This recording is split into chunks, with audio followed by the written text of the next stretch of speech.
Hello my dear student, संकल्प classes में होगा मैं आप सभी का स्वागत है। आज हम लोग एक इम्पॉर्टेंट टॉपिक विटामिन के बारे में बात करेंगे। कई लोग इसे बोलते हैं विटामिन, ये बोलने वाले बोलते हैं विटामिन, हम लोग बोलते हैं विटामिन। ये कार्बनिक यौगिक है। ये क्या है? एक कार्बनिक यौगिक है। अब ये इसे ये नहीं कह सकते कि ये सोर्स ऑफ एनर्जी है, नहीं, इससे एनर्जी नहीं मिलती, इससे ऊर्जा नहीं मिलती। ओके, यानी ये क्या, फिर ये है क्यों? ये जो हमारे उपापचयी क्रियाएं होती हैं उनमें मदद करते हैं। ये क्या करते? उपापचयी क्रियाओं में मदद करते हैं। Okay, clear? अब देखें, अब ये भाई है तो ऊर्जा नहीं देते, केवल उपापचयी क्रियाओं में बस मदद करते हैं, नहीं, ये हमारे शरीर की रक्षा करते हैं। यानी कोई लड़ने आ जाएगा तो लड़ने का काम किसका है? विटामिन का। तो ये रक्षा करते हैं, इनका काम क्या है? डिफेंस, रक्षा करना। ओके, अब देखें, अब ये सब विटामिन शब्द दिया किसने? विटामिन शब्द का प्रयोग फंक ने किया था। किसने किया था?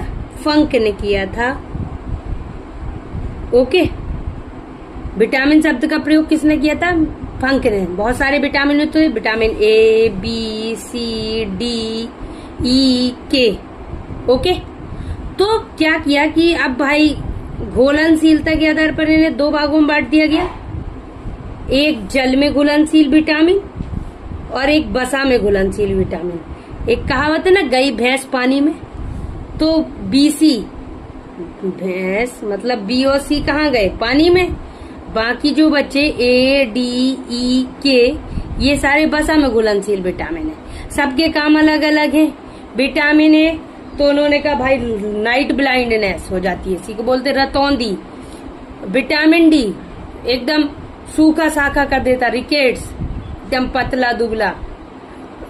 विटामिन ई, इसे तो जानते हैं ब्यूटी विटामिन। विटामिन ई कौन सा है? Beauty vitamin.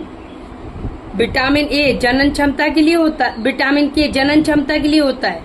विटामिन बी, ये तो विटामिन बी को विटामिन बी कॉम्प्लेक्स भी कहते हैं क्योंकि ये बहुत सारे विटामिन हैं। ओके, और विटामिन सी, ये तो खट्टे पदार्थों में होता ही है, स्कर्वी रोग होता है, मसूड़ों से खून निकलने लगता है, दांतों से, ये वही रोग है। ओके, तो ये विटामिन का थोड़ा सा इंट्रोडक्शन था। यदि आप इसे डिटेल में पढ़ना चाहते हो तो आप मेरे यूट्यूब चैनल पे जाके देख सकते हैं। यदि आपको